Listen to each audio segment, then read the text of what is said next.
ตะเลียงน่ะดึงเคนอยู่เข้ามาซอยนี่แหละเริ่มต้นจุดไฟจุดชนวนสบายดีนุก่อนมันต้องเริ่มจุดชนวนเพื่อให้ลาวน่ะเป็นประชาธิปไตยเพื่อให้พม่าเป็นประชาธิปไตยคนพม่าต้องซอยถูกแล้วตบมือให้อาวุธต้องมาจากพม่าถ้าเพื่อบ่ให้เสียพื้นที่ต่อไปต้องมาจากประเทศเพื่อนบ้านเฮาคือกันเด้อตบมือให้พี่น้องคนอีสานสิมาปล่อยคนลาวโดดเดี่ยวได้จังไดเฮาเป็นพี่น้องกันได้อย่าไปเป็นพี่น้องกับบักทองลุนอย่าไปพี่น้องกับบักสอนไซเด้พวกเจ้าน่ะพวกเจ้าสิไปสนับสนุนโจรบ่เจ้าก็สนับสนุนพวกคนลาวด้วยกันถ้าประเทศลาวเป็นประชาธิปไตยประโยชน์จะไหลเข้าประเทศไทยลาวกับไทยก็จะช่วยเหลือกันเดินเคียงข้างกันไปพวกกินข้าวเหนียวน้ำกันนี่นะพวกเว้าภาษาลาวน้ำกันพวกกินปลาแดกน้ำกันนี่นะมันต้องเจริญไปด้วยกันผมคิดว่าสักวันหนึ่งพี่น้องคนไทยพี่น้องคนอีสานจะเข้าใจลึกตื้นหนาบางไปกว่านี้จะรู้จักว่าใครเป็นมิตรใครเป็นศัตรู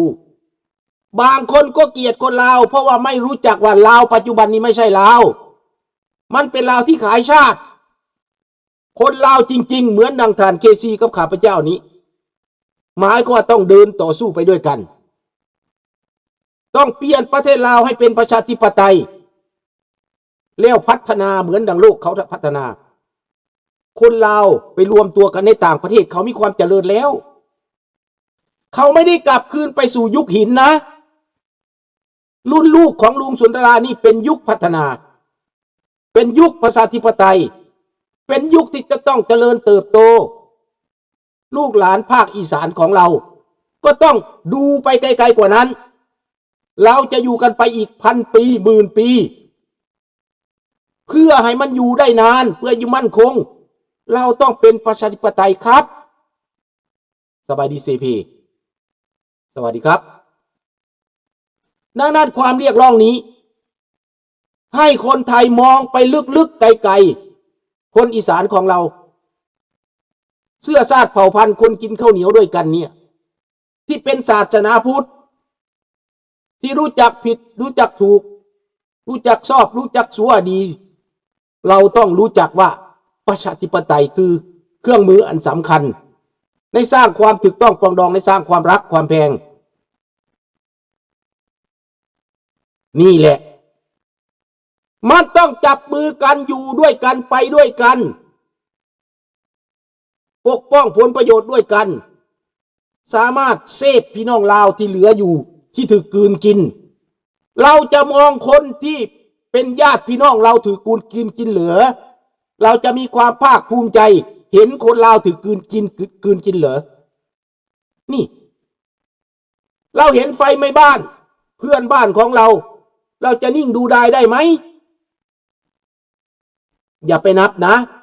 พวกนายทองลุนไม่ใช่เพื่อนนะอย่าไปช่วยมันเราช่วยคนที่แสวงหาประชาธิปไตยดีกว่านายทองลุนมันเป็นแก้วมันเป็นยวนนายสอนไซมันเป็นแก้วเป็นยวน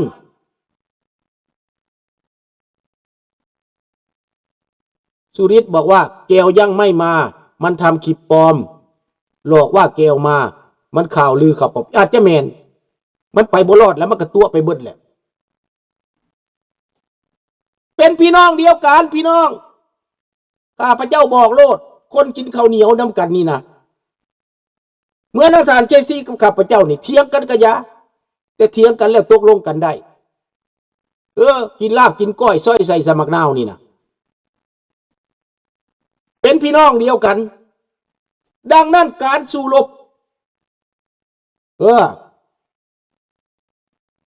แม่น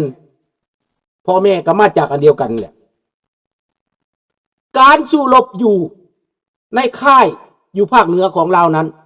เป็นจุดเริ่มต้นพี่น้องเป็นชนวนเริ่มต้นเอาแม่พวกเจ้าร่วมตัวกัน ให้ลุงสุนทราได้กลับประเทศลุงสุนทราสิเลี้ยงเฟือมือละถ้วยจนนอนลุงตายนะมาบ้านลุงสุนทราเด้อสิต้มเฟือให้กินก๋วยเตี๋ยวให้กินมือละถ้วยละชามนะยินดีรับต้อนยินดีช่วยยินดีเปิดใจแค่นี้ได้ไหมเรารักกันได้ไหมเราเป็นพลังเดียวกันได้ไหมเราไปด้วยกันได้ไหมเพื่ออนาคตของลูกหลานเรานี่อยากฝืนห่อนๆบอกมาแม่จะเลี้ยงโลดต้มกระดูกขางัวคักๆต้มหางงัวคักๆเฮ็ดเฟือให้ลูกหลานกินเป็นหยังมีความสุขนะแก้วไม่เอ้ยค่อยพร้อมแล้วได้เสียให้กินได้เฮ็ดให้กินแล้วดีใจค่อยดีใจก็ได้เฮ็ดให้หมู่กินว่าสิมีหยังคนเฮาเกิดแล้วตายแล้วเกิด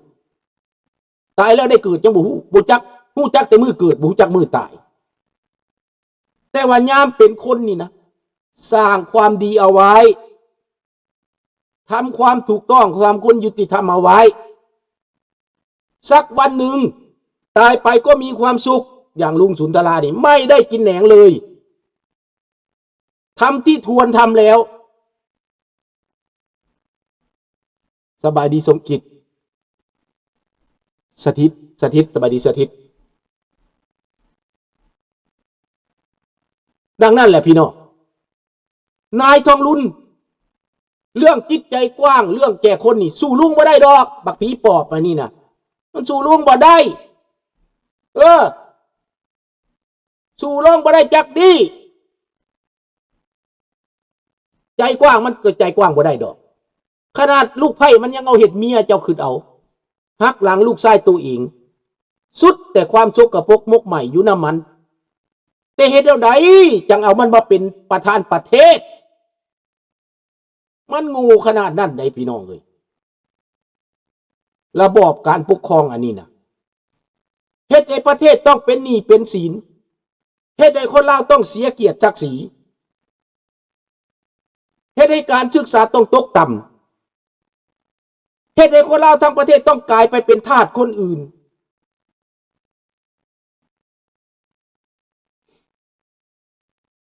สร้างมิกว่าจังใดตอนรัฐบาลลาวบอกกล้ามาตอบสังคมเพราะความลับแตกอยู่แขวงบ่อแก้วชาวโลกติดตามเบิ่งข่าวอยู่ศาลอยู่แม่นความได้สร้างมิกมันเป็นแบบนั่นแหละตัวก็บ่ได้เรื่องมันใหญ่ได้มันดังไปได้สั่นคลอนรัฐบาลลาวแดงนี่นะมันสั่นคลอนกันไปเบิดทูตตุตานูทูตอเมริกาแคนาดาเขาอยู่ในลาวและต่างประเทศเขาอยู่ในลาวเขาฮู้เบิด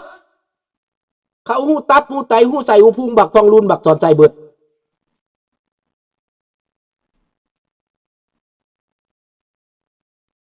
คนบอกว่ามื้อใดได้กินบ่อยากกินเฝอสิได้กินหยังลุงว้ายกินลาบงัวก็กินติงัวดำโตนี่สิล้มไปกินแล้วแหละสิมีหยังเลี้ยงลูกเลี้ยงหลานตัวเองให้กินฟรีนะมีเราให้กินพร้อมนะสิมีหยังตายก็ไปเอามานำบ่ได้เด้ขอแต่ได้ความหักความแพงขอแต่ได้ลูกหลานได้อยู่ได้กินได้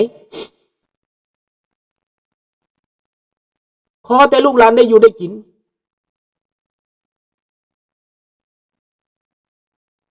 ดังนั้นลูกหลานต้องกู้เกียรติศักดิ์ศรีของเฮาได้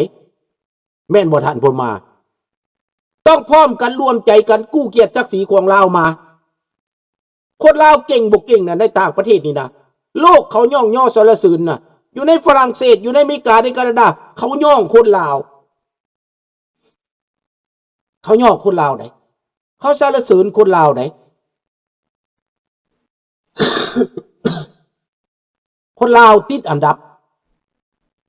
เฮียนก็เก่งแม่นเราแว่งก็สิเอาสำใดเนาะเอาเป็นเต้าบักใหญ่เป็นตุ๊กบักใหญ่พุ่นเนาะลุงโพเนาะลุงโพก็สิสวยได้เพิ่นมีอยู่เมืองฝรั่งนี่เราไหว้เพิ่นอยู่เต็มบ้านดิเพิ่นสิฝากมาให้ได้เอาเถอะแม่ พวกลูกลาวหลานลาวผู้เจ้าบ่อยากบ่แนวนั้นนะรวมกันเปลี่ยนแปลงประเทศสปอนเซอร์ของเฮาเต็มอยู่ทั่วโลกนี่ที่จะสร้างลาวเจริญขึ้นมาที่จะเฮ็ดให้ลาวเป็นตาอยู่เป็นตาอาศัยลุงสุนทราคิดจังไดกับข่าวว่าจังได๋ก็กับข่าวว่าบ้านพี่เมืองน้องระหว่างไทยกับลาวมันก็แม่นหั่นแหละแต่พวกเจ้าสิปฏิเสธว่าบ่แม่นว่ะแต่ว่าในเมื่อพวกเจ้าอ่อนแอพวกเจ้าก็เสียเปรียบกับไทยน่ะแน่นอนคนไทยเขาก็หัวขวัญเจ้าคันเจ้าอ่อนแอแต่ที่จริงแล้วมันเป็นพี่น้องจริงๆพูดภาษาไม่ต้องแปลไม่ต้องมีล่ามขนาดภาษาไทยลุงบ่ได้เรียนลุงก็ยังเขียนเป็นอ่านเป็นมันมาตามธรรมชาติมันเป็นพี่น้องกันจริงๆมันเป็นเชื้อชาติเผ่าพันธุ์กันจริงๆเจ้าจะปฏิเสธได้สันบอกที่มาก็เป็นมาจากติ่นเดียวกันขุนบุรมเจ้าจะไปดิ้นได้สันบอกไล่ไปเลิกๆเจ้าไปเท้าหาฮอดผู้ใหญ่ผู้น้อยบุญมันต่อกันเบิดสิว่าบ่แม่นบอกข้าพเจ้าบ่อยากบอกสื่อดอกในกรุงเทพก็มีหลายคนเป็นคนลาวเสื้อสายตระกูลเป็นลาวเบิดผู้ใหญ่นะแต่ว่าในเมื่อลาวมันตกต่ำเขาก็บ่อยากอ้องว่าตาโอ้ยเขาก็บ่อยากว่าข่อยเป็นลาวดอกถ้าลาวมันมีดีชื่อเสียงมึงดูน่ะเขาก็บอกข่อยก็เป็นลาวได้ตอนนี้ผู้คนลาวแท้ๆก็บ่อยากว่าตัวเองเป็นลาวได้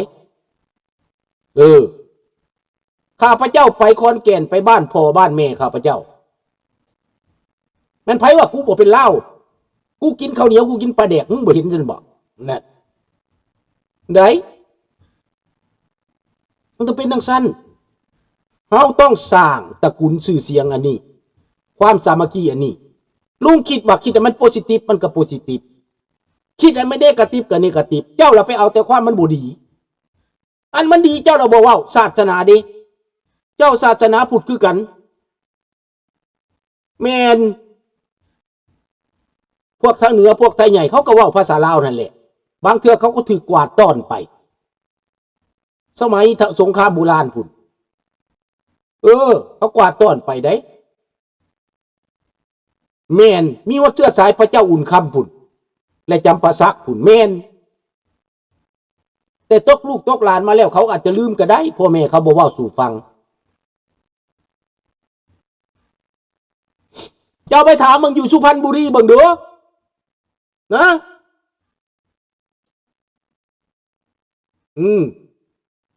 เจ้าไปถามมึงดูกาญจนบุรีเจ้าไปถามมึงดูอยู่ไสก็มีหมด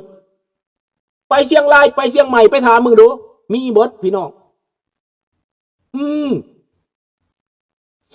เฮาคิดว่ามันเป็นโพสิทีฟซาแก้วก็ยังมีเหมือนบ่มันโพสิทีฟทั้งนั้นแหละถ้าเจ้าสร้างบรรยากาศไม่เป็นโพสิทีฟเจ้าเราไปซอกแต่เรื่องมันผิดกันหาแต่เรื่องใส่ความอยู่พอปานนั้นพี่น้องคนไทยเขาก็เมื่อยอดได้เนาะไปเฮ็ดเวียกอยู่บ้านเขาอาศัยเขาบ่มีเงินกระแลนไปขอบักสอนไส้กาบเข้าไปค้านเข้าไป